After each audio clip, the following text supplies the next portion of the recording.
buenos días, miércoles 19 de noviembre y bienvenido a un nuevo programa de 30 Online. ¿Cómo le va? ¿Qué dice? ¿Qué dice? ¿Todo bien? Sí, muy bien, con lluvias nuevamente. Sí, lluvias generalizadas. Llovió mucho ayer, llovió mucho ayer en otros lados va a complicar bastante, ¿no? Pero por suerte, bueno, se habla ya de zonas de Córdoba, de Santa Fe, algunas de Santa Fe venían medias complicadas, centro-norte, provincia de Buenos Aires también, zona núcleo no viene mal. Sí. Digamos que se estaba esperando, porque hubo mucho calor, algunos días secos, y eso, bueno, en algunas zonas donde justamente hay que sembrar y venía medio complicado, suma. Así que bueno. Uno siempre se queda pensando, digo, ¿por qué no poder aprovechar la lluvia, el agua de lluvia? Digo, que tan necesario es para el sector agropecuario, ¿no? Bueno, Me se parece aprovecha con el tema de los barbechos, el control de las malezas, nos faltaría a lo mejor más rotación de cultivo. Pero bueno, se lo vamos a preguntar un poco eso a justamente uno de nuestros invitados, Carlos Marín Moreno, que va a estar acá, periodista, hombre de CREA, con el cual vamos a hablar un poco del momento, de la coyuntura, qué es lo que está pasando con el productor agropecuario.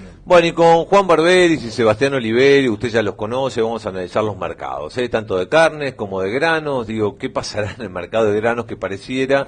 Digo, que es un freno que se le ha puesto a la economía argentina, más allá de la coyuntura, digo, mundial, más allá de la macro, como le gusta decir a Ricardo. En definitiva, bueno, hay mucho para analizar cómo pega en los mercados agropecuarios, ¿no? Los dos más tradicionales, como es el de granos y el de carne. Bien, y el cuarto, pero que en realidad va a ser el primer tema, el primer bloque que vamos a trabajar ahora, tiene que ver con la pobreza. Vamos a hacer un puente entre la economía, la Argentina, la pobreza, y yo le agregaría también el tema de justamente el sector de la cadena agropecuaria, agroindustrial, que ha proporcionado y ha ayudado todo muchísimo en estos últimos 11 años a la pobreza estructural, a tratar de agregar valor, trabajo genuino, etcétera. Bueno, estamos con Marcos Hildin Olson, es un economista, es de la Fundación Libertad, lo hemos entrevistado muchas veces porque además ha sido una persona disruptiva en el partido de San Isidro en términos políticos, utilizar otras herramientas, y se ha dedicado en los últimos 3 años a trabajar el tema de la pobreza y cómo hacemos para enseñarle a la gente de pescar en vez de estar regalándole pescado todo el tiempo. Marcos, un gusto tenerte acá, bienvenido al programa. ¿Qué tal? Buenos días, muchas gracias por invitarme, es siempre un placer venir para acá. Vos que venís estudiando esto, ¿no? Primer dato que es importante decirle a la gente, cuando el gobierno dice, no, ha bajado la pobreza, a veces nos preguntamos, ¿la pobreza respecto a qué? Porque ha habido 11 años de bonanza espectacular, guita que entró a lo loco, con lo cual la lógica debería ser, casi no debería existir pobreza, ¿no? Pero si lo comparamos incluso con algún periodo, no sé, el más crítico, el 2001, ¿cómo está el tema de pobreza, indigencia, todos estos niveles? Ese es un buen dato. Hoy nosotros estamos en niveles de pobreza los más altos que tuvo Argentina, sin contar la crisis del 89 y sin contar la crisis del 2001-2002. Entonces, nosotros claramente, si comparás el pico del 2001-2002, que en pleno proceso inflacionario, default, ahí capaz llegó a un pico de 50 y pico %, pero después muy rápidamente empezó a bajar. Después se bajó y a partir del 2007 más o menos se estabilizó y ahora puede haber aumentado levemente. Entonces estamos en torno del 25%, 30%, ahí sin datos precisos, depende qué es lo que marcamos con la línea de la pobreza. Claro, por el único que mide es el porcentaje INDEC ahí, digamos, sí, ¿no? Y yo me enteraba, por ejemplo, estos días que el tipo que tiene un plan es un tipo ocupado para el INDEC, claro, digamos, pero en realidad no tiene trabajo. Claro. Ahí entramos por eso. La medición es a una pregunta más profunda es ¿qué es la pobreza, no? Pero la pobreza es un término relativo que tiene que ver con un país, decir, bueno, ¿cuál es una canasta de bienes que una persona considera razonable para vivir una vida digna? Entonces decimos, bueno, eso, una persona que puede adquirir esos bienes es pobre. Sabemos que hay gente que puede ganar 2.000 pesos y decir, y no es pobre porque capaz tiene sustento de otra forma, se puede arreglar. Una persona capaz gana 5.000 pesos y no tiene varios hijos y dice, realmente no alcanza para llegar a fin de mes a nuestros estándares, parece pobre. Para acá lo que se hace es se mete toda una bolsa y se dice, bueno, el que gana menos de tanta plata es considerado pobre, el que gana más de tanta plata ya deja hacerlo. Entonces, en distintos países, capaz vas a un país como el Reino Unido y un tipo que tiene un auto, una casa, vive bien, gana menos de tanta plata, es considerado pobre, y en otro país con un ingreso mucho menor no sos considerado pobre. Es un concepto muy relativo, sí. Pero hay un tema mucho más profundo, que es nosotros, hay gente que en un momento gana menos ingresos o más ingresos, pero hay gente que realmente le cuesta proyectar un futuro o le cuesta generar oportunidades para sustentarse él y su familia, y le cuesta desarrollar sus talentos y virtudes, y eso sí lo vemos como una pobreza más estructural, mucho más compleja, y es lo que vemos en estos últimos años. ¿Qué es lo que se llama entonces indigencia? Porque ahí entras realmente en un nivel, la persona que está en el nivel de indigencia es aquel que come cada tanto, ¿no? Por supuesto que casi no puede Sí, educar a sus hijos, ¿no? Es un nivel muy terrible, ¿no? Que uno no ni siquiera debería tener. No, la diferencia principal es justamente eso. Pobreza vos incluís otros bienes como bienes de higiene personal, de ropa, de algunos servicios. Pero comés, por lo menos. Claro, comés. Y indigencia es que no te alcance ni siquiera para llenar la olla. Claro. Entonces, si vos no te alcanza para llenar la olla o para comer a tu familia, ahí ya sos indigente. Y problemas de vivienda, además, críticos, Sí, ¿no? sí, igual generalmente indigencia se toca, el nivel de ingreso se relaciona con la comida. Si vos no te alcanza para comer, sos considerado indigente. Ahora, tengo una pregunta que seguramente mucha gente del otro lado se hará, ¿no? Incluso, qué sé yo, aquellos que de repente por ahí puedan estar a favor de las políticas de este gobierno en los últimos años, es, habiendo tanto dinero, ¿no? Yo miro nada más que las retenciones, ¿no? Sí. Haciendo el cálculo de retenciones, vos decís, no sé, de 200.000 toneladas de carne, 15% son 60.000 toneladas. Vos decís, 60.000 toneladas de carne, 30 deben darle de comer un montón de gente, ¿no? Claro. 35% de retenciones de 46 millones de toneladas de soja. Vos decís, eso es harina, es producto, ¿no? Digamos, es tangible, las retenciones en todos estos productos, leche, etcétera. Esa millonada de plata, ¿no? Y tener ministerios y estructuras y tanto conocimiento en el mundo. ¿Vos cómo lo evaluarías? A mí me da la sensación que es un 1, ni siquiera un 2 le pondría como profesor, ¿no? Hay un tema que es interesante. Hoy todo es el estado más grande que hemos tenido en Argentina respecto al PBI, casi un 47%. Entonces es un estado grande y bobo que no soluciona los problemas básicos. Entonces decimos, bueno, si tú es un estado que te cobra impuestos muy altos, pero por lo menos decís que no haya ni un desnutrido en Argentina o que no haya alguien que por lo menos le alcance para comer, pero ahí sí vemos que hay una plaza muy grande. Europeo, digamos, nórdico, ¿no? Sí, puedes decir, bueno, y ahí lo podemos cuestionar, capaz yo tengo una concepción más liberal, digo, a mí me parece mucho más interesante generar oportunidades y no debería ser el Estado el que te da de comer, sino que el padre pueda conseguir un trabajo para darle de comer a sus hijos. En último caso te tiene que dar condiciones para que macroeconómicas, como digo yo muchas veces, para que, digamos, vos tengas trabajo. Pero acá hay una cosa grande, tenés un Estado grande, impuestos altos y después servicios muy malos y ni siquiera algunos servicios básicos, alimentos para cubrir. Y flagelos como la inflación que también te complican la vida. Pero para mí hay un error conceptual que hay cosas de mala política, de gestión, de corrupción en el gobierno, pero después también para mí hay un error de visión de cómo se soluciona el problema, que es el tema que queremos atacar más de fondo, porque uno puede decir, bueno, es solamente una cuestión de que lo hacen mal o realmente hay puntero que se roba la plata o realmente hay una cuestión de cómo se soluciona el problema. Claro. Y nosotros creemos que hay que cambiar un poco el enfoque. El problema no es qué es lo que genera pobreza, sino qué es lo que genera que alguna persona pueda generar riqueza, prosperidad y desarrollo para ellos mismos. Si nosotros miramos, todos descendemos de la pobreza. Hace 200 años atrás, la expectativa de vida era de 40 años, todos vivíamos en lugares donde no nos alcanzaba, no tenemos ni agua corriente ni electricidad. Entonces la pregunta es, ¿qué es lo que hace que algunos países se desarrollen y puedan progresar y puedan desarrollarse? Lo mismo pasa con las personas. ¿Qué es lo que podemos hacer para que una persona pueda mostrar y generar trabajo, que pueda generar bienes y servicios, que pueda desarrollar sus talentos, que le favorece a él y también a la comunidad? A todos nos conviene que el de al lado le vaya bien, que haga negocios, que prospere, que se eduque. Y ahí es un cambio de enfoque muy grande. Dejar de ver a la persona pobre con una mera boca que hay que alimentar a una persona que tiene íntegra, que pueda producir, que pueda hacer. Eso es más de mediano y de largo también, ¿no? Claro, una política que debería ir a lo largo de los años. Sí, pero para mí es una visión también, porque acá lo que vemos es, hay una situación que nos preocupa, vemos gente que la está pasando muy mal. Entonces, una idea es, la verdad, mi primera reacción es, voy y en el momento de crisis te doy una ayuda, que es la asistencia, que es razonable cuando hay una inundación, una crisis económica, una crisis política, decís, la verdad que la gente hoy hay que llenar la olla.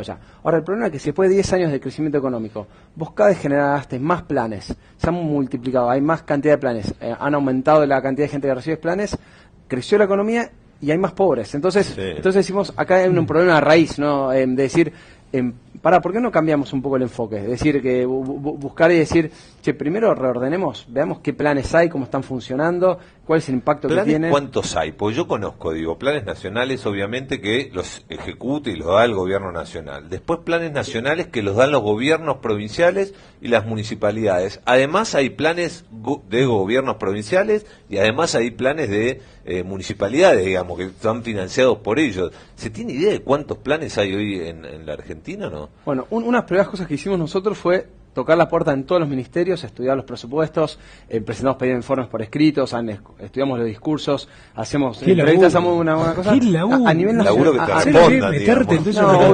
Lo que es impresionante es, primero, que a nivel nacional hay 60 programas distintos que están dados en 5 ministerios y el ANSES.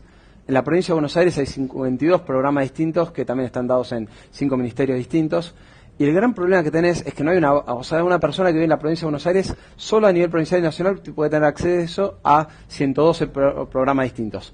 Y lo que tenés es que no tenés una base única de beneficiarios y no están distribuidos todos de la misma manera. Quizás hay varios que tienen 2 o 3 o 5 planes. Sí, digamos. entonces nosotros, aparte de hacer todo el trabajo ese de hacer bien de más a lo macro, después recorrimos varios de los barrios de emergencia de la provincia de Buenos Aires y después hicimos encuestas y aparte focus group. Y lo que entrevistamos, había gente que recibía hasta 5 programas distintos y había gente que está en la misma condición y no recibía ni uno. Y después tiene que ver mucho, como no es una regla, no es que una persona entra a internet y dice, bueno, yo tengo estas condiciones, cuáles son los programas a los que puedo acceder, son parejos para todos. No es así, lo que depende es a quién conoces, quién es el puntero, si tu intendente está alineado o no con el gobernador. ¿Cómo está atado eso con el voto, no? El famoso tema, porque claro, yo miro eso y me doy cuenta, incluso no es que lo lleves a presión, pero yo voy y te doy 5 planes. Te digo, Marquitos, viene la boleta nuestra, tranquilo, salimos nosotros 2, candidato, presi, vice, ¿no? Y vos venís, Marquitos, y no votás porque nos querés, incluso sin, ¿no? Y en eso habrá otro que dirá, tirame claro, y alguno era más amenazado, pero quiero decir, a nivel político eso debe ser muy fuerte, ¿no? Sí. ¿Ustedes lo estudiaron eso? Sí, te es un impacto... ¿Los focus group alguno te dijo? No, lo que era impresionante, que a mí me sorprendió y va por ese lado, que uno piensa que hay unos planes que son mucho más clientelares que el otro. Tenés uno que es la Argentina Trabaja, que es dado directamente por punteros, y si vos no vas a un acto, no obedeces, te lo pueden sacar de un día para el otro. Y tenés otros que funcionan mucho mejor. ¿Te lo pueden sacar de un día para el otro esos planes? Sí. Y la asignación universal por hijo... Bueno, para ahí hay algo que está mal estructural, digamos, está mal estructural. ¿no? Porque si a vos te dan un plan, pues un desocupado y un puntero político, te lo puede sacar un día para el otro. En realidad está bien estructurado. Es que justamente lo que hacen es que vos en los papeles no podés usar, pero vos hay un montón de condiciones que tenés que cumplir horario de trabajo, tenés que cumplir ciertas cosas que nadie los cumple, entonces vos siempre tenés un mecanismo para dar. Después tenés el otro que es la asignación universal por hijo, que es muchas parejas, que es así, si vos conseguís cumplir ciertas condiciones, lo recibís y si no, no. Y ahí no tenés intermediarios, es por tarjeta, funciona mucho mejor que los otros. Ahora el problema, cuando nosotros seguimos a la gente preguntamos, vos tu plan que recibiste, ¿fue a través de un contacto político? Pocos nos dijeron que sí. Yo pensé que la mayoría decía no. Muchos me decían, no, la verdad que no lo recibe a través de un contacto político. Capaz más plan Argentina Trabaja y ellas hacen, hay unos que sí. Pero después le preguntamos, ¿ustedes creen que los planes son manejados políticamente? El 80% nos dijo que sí. Y entonces esto va a la pregunta que hacía Ricardo. Claro. Capaz no es tanto que te lo pueden sacar o no, pues es la percepción de la gente. Claro. Y le dicen, me ayudó. Este me ayudó. Entonces, y si votas otro, capaz lo sacan. Claro, sí. Entonces, capaz no es tanto el poder, sino es la amenaza, la percepción que genera. O sentir que si va a ganar otro, lo vas a perder. Sí. Este tipo te lo dio y te lo va a volver a dar. Claro. Decime una cosa, ¿a la gente le gusta? Porque hay gente que tiene estos planes y mucha gente de campo, por ejemplo, ha tratado de buscar en los pueblos. Yo decía, dice, mire, si yo voy a trabajar, tema tengo que hacerlo en negro. No, mire, no puedo, usted tiene que venir, claro. Yo lo formalizo, hacemos un contrato temporal o hacemos o entra en relación de dependencia. Y no puedo, porque si yo ya estoy en relación de dependencia y usted me garpa, no sé, 6.000 pesos, pierdo todos estos planes que son otros 6.000. Entonces, yo con estos 6.000, digamos, no laburo. Claro. O hago changas en negro, de la otra manera no. Claro. ¿No? Y eso me parece que se dan, la gente está cautiva, ¿no? Ahí está muy bueno el punto que planteas, Ricardo, que capaz vos decís, capaz el trabajo en blanco cobra más que los planes, pero si vos sumás los planes más el trabajo en negro, le puedes ganar al trabajo en blanco. Y además trabaja menos. No, y aparte tiene una cosa que ellos nos decían es que algunos programas, si vos lo tenés y después lo perdés por unos meses, es difícil volver a recuperarlo. Claro. Entonces es casi más estable el plan que el trabajo. Claro. Y algunos trabajos más informales, especialmente la gente capaz de menos recursos, va a una empresa de servicios o algo que dice, bueno, te contrato por 3 meses y después lo pierdo. Entonces dice, no, mira, en ese sentido no me conviene. Claro. Y ahí vemos una cosa muy perversa, que decimos, todo plan debería estar apuntado a que te convenga trabajar. Siempre tenés que estar mejor trabajando en blanco. Cosa que la persona diga, lo quiere agarrar. Y hay dos cosas que me pareció muy interesantes de las encuestas que vimos, y si le preguntamos a la gente, decíamos a los beneficiarios, porque le preguntamos a la gente, después dividimos las encuestas por quiénes reciben y quiénes no. De entre los que los reciben decíamos, ¿estás mejor con el plan? Y la mayoría de gente dice, y obvio, sí, si me recibo unos mangos, creo que estoy mejor. Pero las dos preguntas que le decíamos, ¿con el plan te facilita conseguir un trabajo o te ayuda a conseguir un trabajo? Y la mayoría nos decía que no. La mayoría decía, esto no me ayuda a progresar. Y después el 80% decía, esto no me ayuda a salir de la pobreza. O sea, me ayuda a estar en mi situación de pobreza un poquitito mejor. Entonces es casi como, y el gran problema que tuvimos es, cuando vienen los años de gran crecimiento económico, el gobierno tiene mucha plata, entonces reparte a mansalva. Cuando vienen los años de recesión, no tenés tanta plata para repartir, hay más pobres, Y entonces, pero vos mantuviste una estructura, no es que le diste la posibilidad de, o incentivaste para que la gente pueda salir adelante. Entonces, cuando viene, ahora entramos a otra región, se aumenta la capa de, o cantidad de gente que va a depender y vos tenés menos recursos. Entonces, ahí entras una... Hilando una fino, ¿qué plan que encontraron te llamó mucho la atención o les llamó mucho a los que trabajaban con esto? Es decir, hay un plan de incentivo a algo, digamos, por lo bueno o por lo malo, digamos, por un lado. Y después... bueno, respóndeme y después te hago la otra. No, hay una cosa muy interesante, es que muchos de los planes, en la forma que están escritas, y vos le entras al ministerio, lees y decís, está genial, sí, suena muy lindo. Cuesta mucho cuando vas a la implementación. Entonces, incluso el plan... que para mí es lo que peor funciona, que es el Plan Argentina Trabaja, que es un sistema de cooperativas. Ese fue el primero de todos, ¿no? No, ese... ¿O es el más masivo? No, el más masivo es la universal. Antes estaba el Jefes y Jefas de Hogar, que en el 2009, jefe, cuando Kirchner pierde, arma este plan, que en la práctica puede ser muy malo porque depende de estos punteros, pero en algunos lugares particulares veías que realmente algún intendente los movía y hacía una cooperativa que en serio trabajaban. Entonces vos decías, a mí me parece un plan en general muy malo, pero en unos casos puntuales que decís, bueno, acá en esta área lo están manejando bien, porque realmente a la gente le hacía cumplir un horario, los capacitaban y hacían algo muy puntual. Pero en la mayoría de los casos era al revés, el sistema que me decían... y incluso los otros vecinos decían, la gente cobra un plan, ni siquiera es que se ponen a barrer a limpiar para que vos digas, veas una mejora ¿De la cuánta comunidad. plata, de cuánto a cuánto van los planes en la Argentina? Tenés cosas muy chicas, tenés un plan que cobran 150 pesos por mes, que uno dice, con eso, las mismas que los funcionarios te dicen, con eso ni siquiera te dan un acto a una persona, y hay otros que cobran 2.000 pesos, que es el Argentina Trabaja, que son los que más cobran, y después tenés lo que son las pensiones graciables, que ahí ya es un poco más, que están atados al sueldo mínimo, pero hoy estarán cerca de 2.800 pesos. Que ese también aumentó mucho, hay muchas pensiones graciables, que de vuelta, eso es súper discrecional, que lo pueden dar los legisladores o funcionarios. Yo tengo la última y nada más que para que me hagas un comentario porque da para que te invite otra vez y lo filosofemos juntos, ¿no? Que es, yo tengo como la idea, yo estoy tratando de imaginarme el 2015, fines del 2015, y estoy imaginándome ideas para los que vengan o ideas que ya deben existir, ¿no? Yo digo, si vos tenés una política coherente, alineada con el mundo, una política donde haya que trabajar y no existan este tipo de cosas, bien, alineás una macro que llegue a una inflación de un dígito y normalice las variables, ya te va gustando, ¿no? Sí. Porque eso influye mucho, porque un pibe de esto que compra una yerba,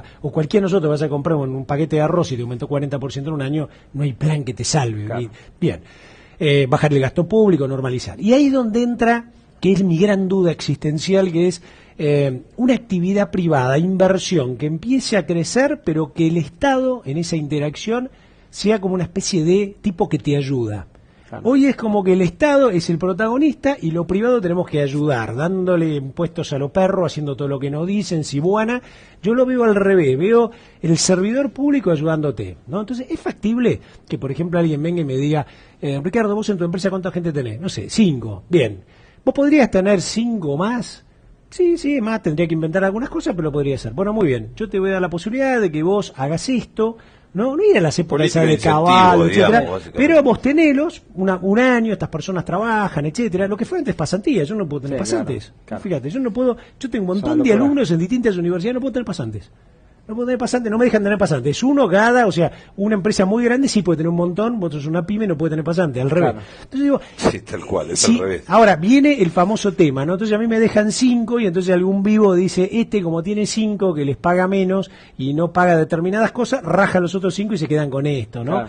¿Eso ustedes lo pensaron? Porque a mí mi gran imaginación es ver un país con una actividad privada muy fuerte, generadora de mucho trabajo, pero sano, sin el empresario privado pillo, claro, ¿no? Que los hay, que trata de esquivar y de no garpar y de buscar el recurso más barato. ¿Se puede hacer? Sí, siempre tenés ese problema con los incentivos cuando haces unas excepciones o tratás de decir, bueno, de vuelta, al que está cobrando un plan, que lo tomes, te los cuenten de tu salario. Creo que lo primero que tenés que hacer es agarrar de los 60 planes que hay a nivel nacional, bajarlos a 4 o 5. Decir, bueno, vamos, 4 o 5 que sean muy claros, muy parejos, apunten a que sean planes temporarios, que siempre sean un incentivo a favor del trabajo. ¿Y ahí no queda gente afuera cuando vos sacás tanto plan? Es que para mí lo podés desacomodar y decís, bueno, un plan particular para lo que sea la nutrición infantil, muy, digamos, necesario, decimos, bueno, que todos los chicos estén bien alimentados. Otro plan para, digamos, para los que tienen hijos y de a poco lo vas readaptando.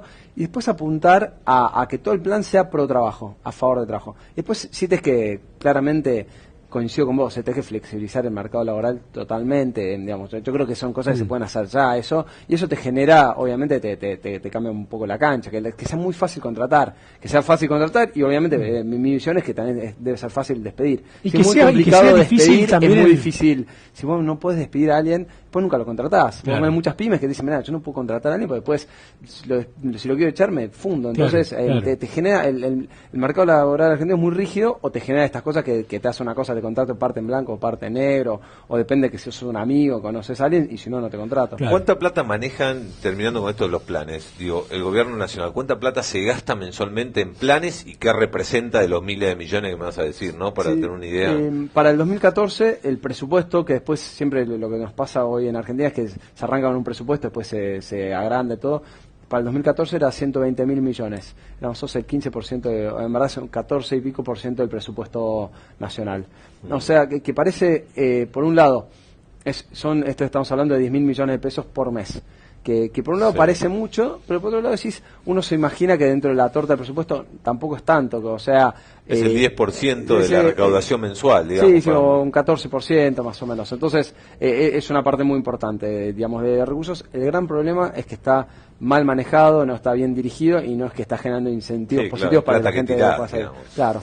Muy bien, Marcos, muchísimas gracias. La verdad que nos diste una lección impresionante y es una pero nota que... Está buena este análisis de fondo de las Claro. cosas, digamos, ¿no? Sí, Porque sí, si no sí. uno se queda con los planes. Por supuesto que uno no puede estar en contra de un plan, de una asistencia a alguien que lo necesita, digamos. ese famoso Lo tema que no de está una de acuerdo con persona- la política de fondo, ¿no? Si vos vas y le decís a cualquiera de estas personas, yo te enseño a pescar, yo estoy seguro, Bueno, es lo y que le dio salió las de la encuestas, encuesta, ¿no? que no Claro. cortaba Marco, Lo que por digamos. supuesto le debe dar miedo es perder lo otro si no tiene realmente la pesca, con lo Sí. cual es ahí donde yo veo la actividad público-privada. Bien.